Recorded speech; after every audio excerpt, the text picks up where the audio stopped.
वला यज़ीदु ज़ालिमीना इल्ला खसारा। खसारा क्या होता है पता है? खसारा, कारोबार में खसारा, हर चीज़ में खसारा, लुट गए, डूब गए, कंपनी बंद,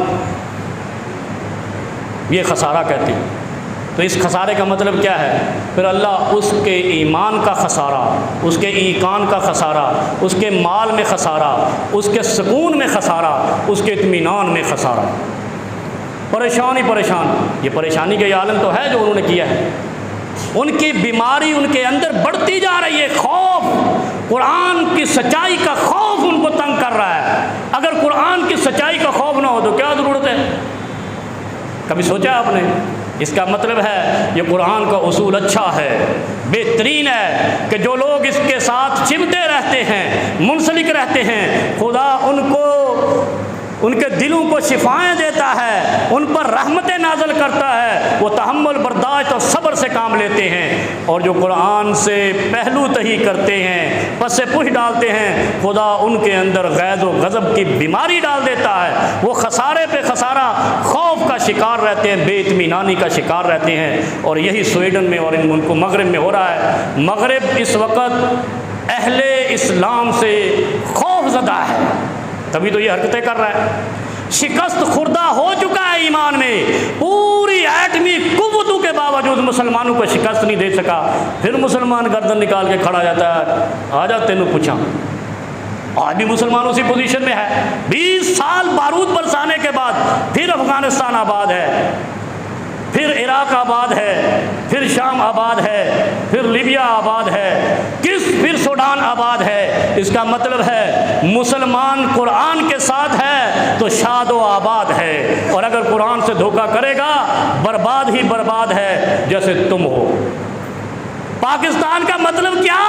ला इलाहा इल्लल्लाह। हमने इस कलमे से मुनाफकत की है। हमने दो कौमी नज़रिए पे पाकिस्तान बनाया, फिर उसके बाद कहा दो कौमी नज़रिया तो पुराना सी। फिर अब क्या कर रहे हैं? अब हमारी शक्लें भी कचकोल नमा हो गई हैं।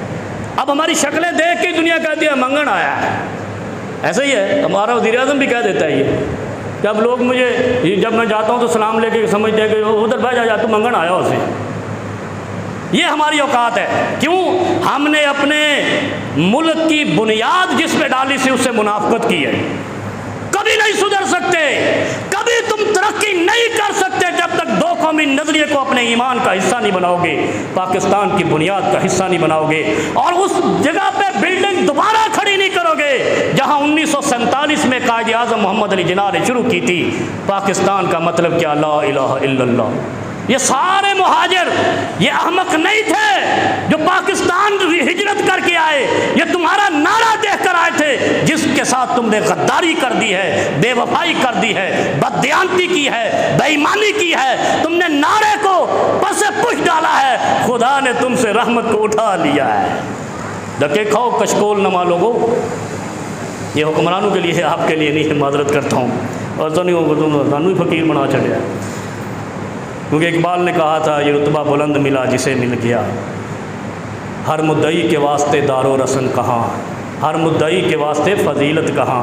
यारो इस चीज़ को समझो, कुरान से लग जाओ। पाकिस्तान का मतलब क्या? ला इलाहा इल्लल्लाह। इस तरफ पलट आओ, इंशाअल्लाह जापान तुमसे कर्जा मांगेगा। मेरा रब की ज़ात पे पुख्ता यकीन है। जब हम पहले दे सकते थे तो अब क्यों नहीं दे सकते? अब हम पर मिरासी आ गए हैं, पहले चौधरी थे।